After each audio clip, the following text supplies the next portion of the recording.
Super, je crois qu'on remplit progressivement la salle, donc je laisse les derniers arrivés se placer, il y a encore un peu de place partout. Je remercie Arnaud de m'accompagner pour ouvrir cet après-midi, pour vous parler d'IA agentique. Et comme tout sujet, quand on veut l'aborder, il est plus simple naturellement de l'introduire.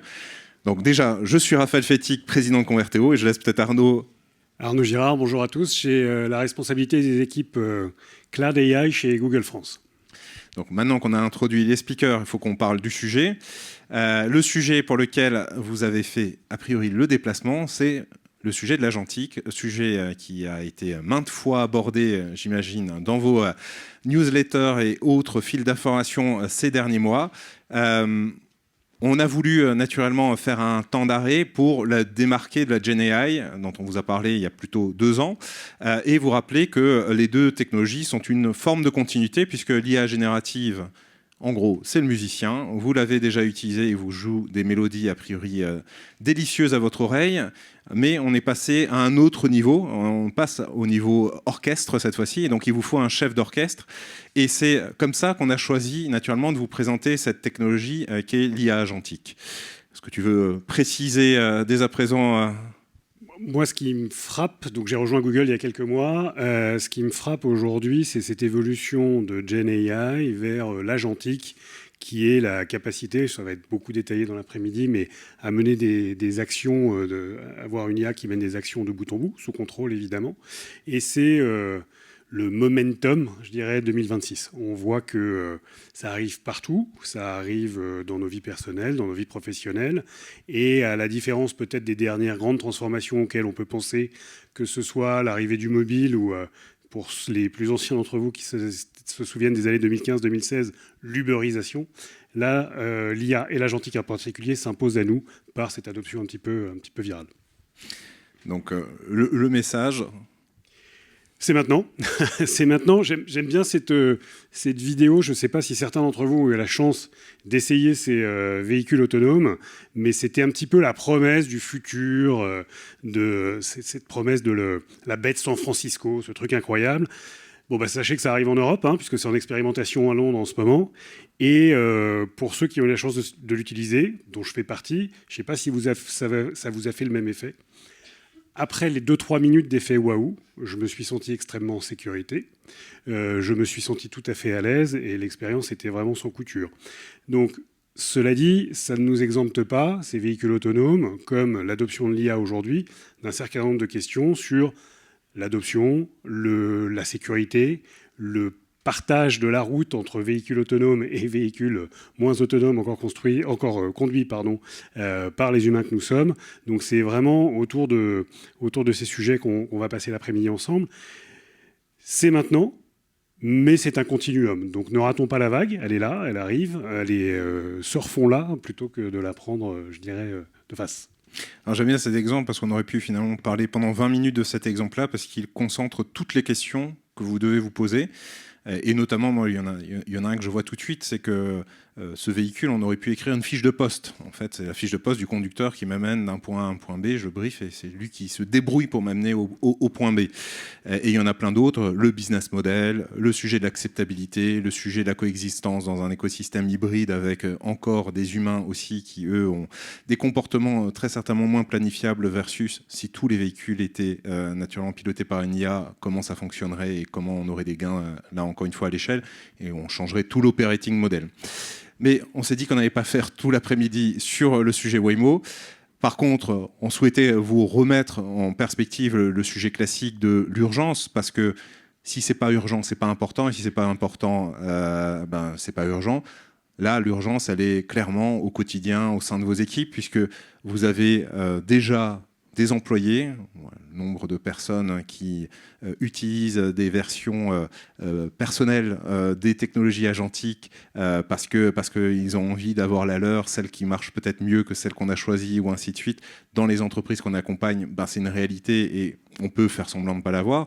Il y a celle du consommateur qui ne vous a pas non plus demandé l'autorisation de chercher et de demander du conseil à des technologies qui vont jusqu'à pouvoir lui faire des raisonnements très complexes. Je prends souvent l'exemple et je vous invite, on vous parlera notamment de Changement d'époque en cours, notre podcast, il y a un épisode dédié au monde du tourisme et on voit naturellement comment le tourisme est remodelé complètement. Et plus besoin d'un agent de voyage, on a un agent tout court qui fait une grosse partie du travail.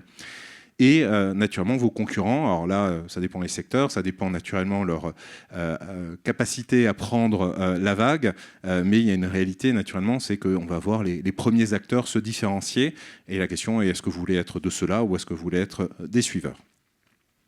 Donc une courbe d'adoption. Oui, juste un point sur ce slide, tu as beaucoup évoqué l'adoption utilisateur.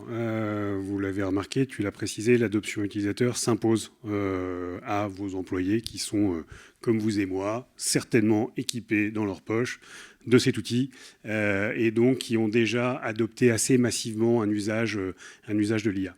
Donc la bonne nouvelle, c'est qu'il y a une résistance au changement qui va être moins forte.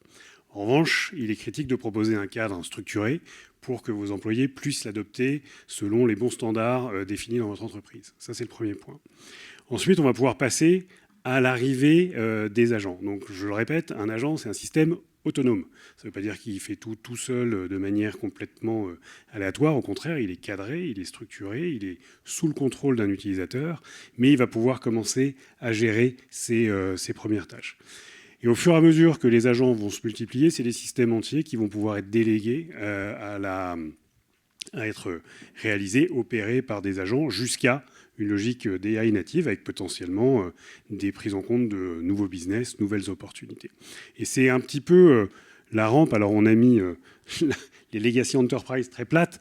Je ne sais pas si c'est aussi plat que ça, mais on voit qu'il y a vraiment une logique d'adoption un petit peu exponentielle autour de ça. Donc, créer un contexte sécurisé pour l'adoption par vos employés, étape numéro 1, et adoption agentique, étape par étape, agent par agent.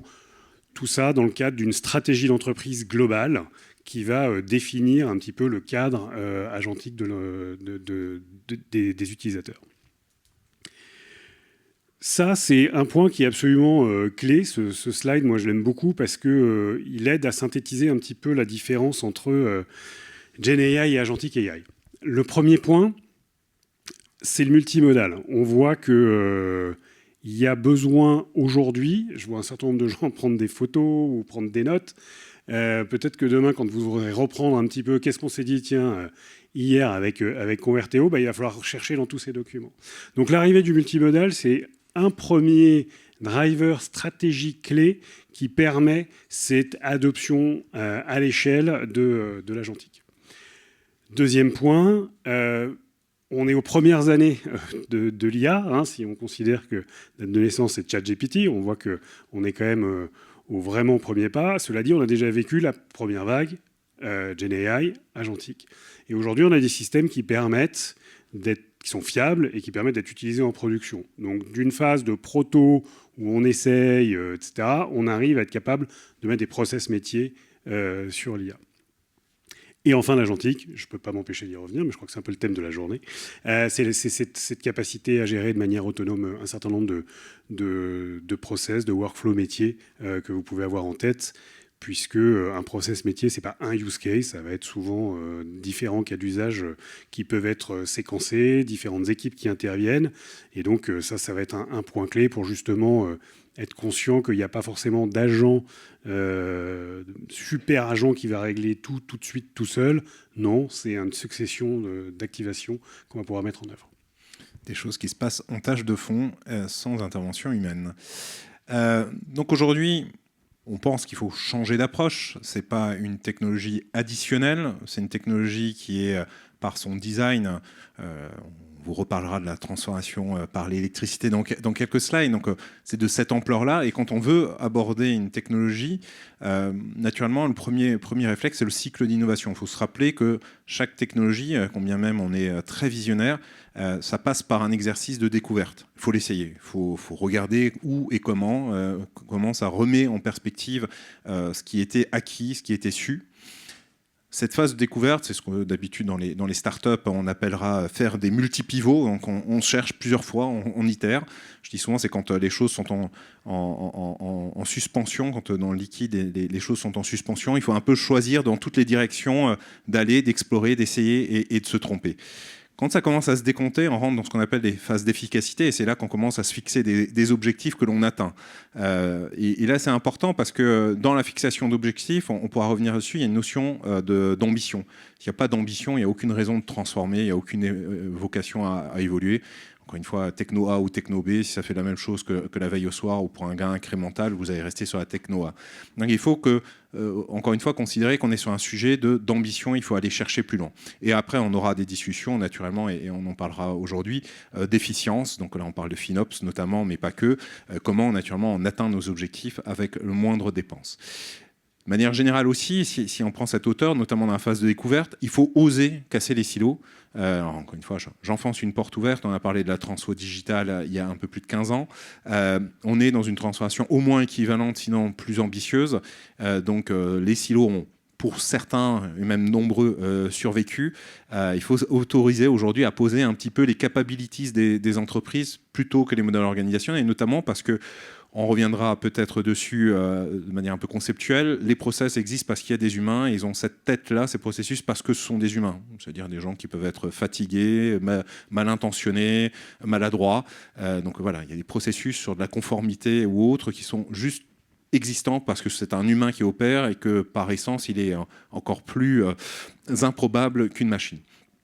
Et enfin, on a naturellement la question des business models. On peut aller très vite à celle-ci. On a un exemple, on pourra en discuter à la pause. On avait un de nos partenaires qui nous accompagnait sur le CIR et il nous a dit, donc Crédit Impôt Recherche, vous savez, Crédit Impôt Recherche, c'est documenter les projets que vous faites et qui vont pouvoir être éligibles à un crédit d'impôt. Et il s'est dit, mais en fait, avec ces technologies-là, moi, je passe une fois par an et je liste les projets, on essaie de les documenter, on est en fin d'année, on est dans l'urgence, il faut faire les déclarations avant. Est-ce que je ne créerai pas l'appli qui, d'une certaine manière, est là, présent à ma place, tout au long de l'année, dans les équipes des entreprises qui m'ont choisi, puisque c'est un freelance, il bosse seul, du coup, qui collecte, qui qualifie les projets, voire qui les conseille en disant ce projet-là, non, mais si tu le changes un petit peu, il devient innovant et donc il résout un problème et donc il peut être éligible. Et en fin d'année, quand j'arrive, finalement, le travail est fait et je n'ai plus qu'à relire et à valider. Et donc, mon métier de consultant CIR, ça devient finalement éditeur d'une solution qui m'accompagne. Alors vous dites, tiens, c'est pas très agentique, mais si, parce qu'au cœur même de la discussion, c'est un chatbot qui va déléguer et traiter, mais surtout, le projet lui-même, il a été vibe codé en même pas 2 à 3 mois. Enfin, je laisserai les coupables, les responsables du projet côté Converteo vous en parler, mais c'est un projet qu'on a exécuté en très très peu de temps et qui est aujourd'hui le projet Sirius. Et vous verrez, ça montre qu'on peut passer de consultant en CIR à éditeur d'une solution qui va le démultiplier. Donc, conduire le changement, nous, on le voit au moins à 3 niveaux. On pourra là, encore une fois, revenir dessus par les différents exemples. Il y a un niveau individuel, on en a parlé, c'est les gains de productivité. Moi, j'aime aussi dire, c'est le use case. C'est une échelle qu'on a l'habitude de traiter, notamment en data marketing ou dans d'autres métiers. On prend un problème, on essaye de le résoudre. Donc, on est sur de l'incrémental. Et ça, à titre individuel, c'est de la formation, ainsi de suite. Enfin, je pense que vous voyez l'idée. À un plus haut niveau, c'est quand je commence à penser comment fonctionne mon équipe. Et là, on peut notamment écrire cette fameuse fiche de poste en se disant, tiens, c'est qui l'employé en plus que je pourrais rajouter dans cette équipe que je ne peux pas forcément aujourd'hui embaucher, mais que je pourrais en effet coder. Je vais coder mon prochain collaborateur, donc j'écris une fiche de poste et je pense ma transfo au niveau d'une équipe. Et après, on peut penser naturellement à 2 autres niveaux, au niveau processus, voire au niveau naturellement de l'entreprise et de son operating model. Et donc là, on voit naturellement la hauteur de l'ambition, de la marche à franchir, des technologies à mettre en œuvre, des données auxquelles il faut avoir accès. Et là, très certainement, on va s'appuyer sur un lab ou sur un dispositif du même type qui est piloté à haut niveau, parce qu'il faut des mandats, entre guillemets, pour pouvoir dépasser tous ces silos. Donc l'analogie facile, c'est celle de l'électricité. J'aurais pu venir avec dans ma poche une pile et une ampoule et vous dire, voilà, je vous ai amené l'électricité. Et en réalité, si j'avais fait cette démonstration il y a un siècle et demi, j'aurais rien dit de plus que, voilà l'âge antique, ok, vous avez tous vu, on repart, on a fini. Non, en réalité, on n'est qu'au début, parce qu'il faut construire des infrastructures, parce que naturellement, il faut construire et repenser toutes les capabilities de l'entreprise en intégrant cette technologie. Et vous imaginez bien que venir juste avec une ampoule et une pile, propriétaire d'une usine il y a 150 ans, et vous aurez dit, ben, gentil, j'ai des machines à vapeur qu'il faut que j'amortisse, en plus j'ai même pas la machine-outil équivalent électrique aujourd'hui, et puis des centrales, il y a ça où est le réseau de distribution. Donc naturellement, après, je ne parle pas des sujets de sécurité, il aurait fallu sensibiliser les équipes à la sécurité, il aurait fallu dire, c'est quoi le prix du kilowattheure, ça va stabiliser dans le temps, un peu comme nos tokens, combien coûteront-ils demain. Donc voilà, donc vous mesurez qu'on est à la même étape, on a une technologie, alors, son adoption est très rapide, mais il n'empêche qu'on s'inscrit sur des temps de 3, 4, 5 ans pour commencer à se dire qu'on aura des transformations, notamment des operating models. L'employé augmenté, formé, c'est naturellement notre motto. Si on commence aujourd'hui et que ça s'investit aujourd'hui, on a une chance naturellement de pouvoir amener les personnes à mieux exploiter le potentiel de ces technologies. Et notamment, s'il y a une chose à retenir de ce slide, c'est que l'IA est un formateur hors pair, notamment dans le monde de l'éducation. Et encore une fois, changement d'époque en cours, vous pouvez aller voir notamment un épisode sur l'éducation. Vos enfants aujourd'hui scannent un cours, on est en multimodal, là je scanne le cours, l'IA me produit des questions, je réponds, il voit que j'ai des difficultés sur certains éléments, il réadapte, donc on fait de l'adaptative learning, ce qui est le mythe de tout professeur. Tout professeur a envie de pouvoir s'adapter à chacun de ses élèves. En réalité, il le fait rarement parce qu'il n'en a pas ni le temps ni les moyens. Ben là, c'est possible. On a aujourd'hui une technologie qui permet d'adapter son niveau de pédagogie à chacun des utilisateurs. Donc rien que ça, c'est naturellement un levier de transformation énorme. Et là, je parle aux gens qui travaillent notamment avec leur département formation. Le gisement majeur de valeur, c'est toi qui me l'as ressoufflé. Donc, on a naturellement le middle office. Vous n'aurez pas tous des véhicules sur la route. Et pour autant, vous avez vous-même déjà une mine énorme de valeur, en tout cas potentielle, si vous en donnez les moyens, avec votre middle office. Donc, on a voulu vous le garder pour vous montrer que aujourd'hui déjà, vous avez une tâche qui pourrait vous occuper pendant les 2-3 prochaines années. À vous, naturellement, d'aller regarder. Moi, je pense notamment à l'ITSM pour les gens qui sont dans les services IT. La relation client est un autre endroit où on a naturellement très, très rapidement des retours sur investissement. Mais voilà, on a autant de démonstrations cet après-midi pour aller plus loin. Mais si vous voulez commencer quelque part, dites-vous que le middle office est pas mal du tout pour commencer à prospecter. Je finirai par 3 enjeux clés qui nous semblent, en tout cas, je voyais en discuter ce matin, on avait la chance d'être sur un autre meeting ensemble avec Arnaud, je voyais sur un des slides une phrase qui disait la même chose, c'est la meilleure techno ne suffit pas. Ça serait coup de bol que ça marche juste en branchant. Et naturellement, il y a des chantiers à mener pour pouvoir tirer profit de cette technologie. Le tout premier et le plus important, très certainement, et ça fait des années qu'on le martèle, c'est naturellement l'investissement sur la data, c'est le carburant. C'est même aujourd'hui, par le truchement de la finalité de l'IA aujourd'hui, un justificatif de pourquoi j'investis sur ma data, parce que parfois on avait du mal à justifier les retours sur investissement sur la data quality. Là, le cas d'usage, il vient assez naturellement derrière. Dès le moment où j'ai une ambition d'utiliser l'IA, j'aurai besoin de la data. Donc cet investissement revient naturellement dans cet SRC-là. Je ne les détaillerai pas, une quinzaine de critères qu'on a pu lister. Il y en a très certainement d'autres, mais qui sont chacun important, et chacun, on pourrait prendre le temps de vous expliquer pourquoi et comment. À un moment, il sera le plafond de verre de votre cas d'usage ou de votre transformation de process si vous ne prenez pas le temps de faire la chose. Naturellement, un cadre. Déborah, notamment en fin de journée, reviendra sur l'IA-Act et sur les problématiques de conformité. De manière plus générale, naturellement, les sujets de sécurité et de gouvernance au sein de vos organisations sont des sujets sur lesquels vous êtes déjà aujourd'hui très rapidement en butée si vous ne les anticipez pas et si, naturellement, vous ne souhaitez pas prendre le temps de le faire. Et enfin, l'adoption et la mesure, et ça aussi, c'est en discutant avec Arnaud, c'était un point qui nous semblait clé. La mesure, c'est 2 sujets. C'est déjà savoir sur quel levier, sur quel KPI je souhaite agir, et ensuite me poser la question de est-ce que j'ai le cadre pour pouvoir le mesurer. Les 2 sont importants. On sent là encore une fois parfois un manque de maturité sur la chose. On se lance un peu trop vite en se disant ok, je vais améliorer ça, et sans même poser la question de est-ce que je suis capable de mesurer ce que j'essaye naturellement d'améliorer. Donc c'est aussi encore une fois des sujets sur lesquels il n'y aura pas d'économie si on veut passer à l'échelle. Et je le rappelle, dans une conduite du changement, c'est parce qu'on met un niveau d'ambition élevé qu'on doit changer les choses. Si vous sautez 2,10 m et qu'on vous dit qu'il faut sauter 2,15 m, vous ne motiverez pas vos équipes à changer. Par contre, si vous dites l'objectif de l'entreprise l'année prochaine, c'est sauter 4 mètres, alors vous savez que ce n'est pas par un entraînement plus dense et plus intense que vous allez arriver à gagner ces 5 cm-là. Il faut tout changer, il faut tout remettre à plat. Et c'est ce genre de rupture, naturellement, qu'on vous propose aujourd'hui de discuter avec les différentes personnes qui vont succéder sur scène. Je te laisse le mot de la fin, Arnaud. On est d'abord ravis de vous accueillir. Merci de prendre le temps de venir avec nous. Je voudrais juste faire écho au dernier point. Savoir ce qu'on veut mesurer et être capable de le mesurer. Si vous savez répondre oui à ces deux questions par rapport à des use cases que vous devez prioriser, c'est en général un bon point de départ. Parce que ça signifie qu'il y a un impact business qui est important pour vous. Donc c'est quelque chose qui compte et qui est visible. Dernier point, l'agentique. C'est aussi à tous les niveaux de l'entreprise. Petite anecdote, et je finirai là-dessus. Le meeting le plus impactant que j'ai pu faire sur les derniers mois, on a reçu un COMEX d'une compagnie aérienne, qui n'est pas française, donc je laisse un petit peu de suspense, avec le CEO, c'est direct et CN-2. On leur a fait une présentation de l'agentique, tout le monde était super, très bien.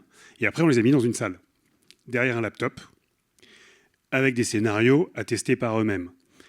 C'est très concret, l'agentique. C'est pas qu'un concept, et ça s'applique à tous les niveaux de l'entreprise. Avoir la bonne plateforme qui va permettre cette adoption, qui va permettre au leadership de comprendre ce qui en est la valeur ajoutée pour eux et ensuite comment on l'exécute à chaque niveau, c'est un petit peu la clé. Donc merci à toi, Raphaël, et aux équipes Convertéo, nous aider, nous accompagner dans cette dynamique d'adoption pour justement pouvoir avancer. Et il y avait la phase 1, expérimentation de GenAI. Voilà, c'est année 2, 3, je vous laisse choisir. Agentique, et c'est l'année de la production. Voilà. Merci beaucoup. Je vous propose d'accueillir Laurent et Julie.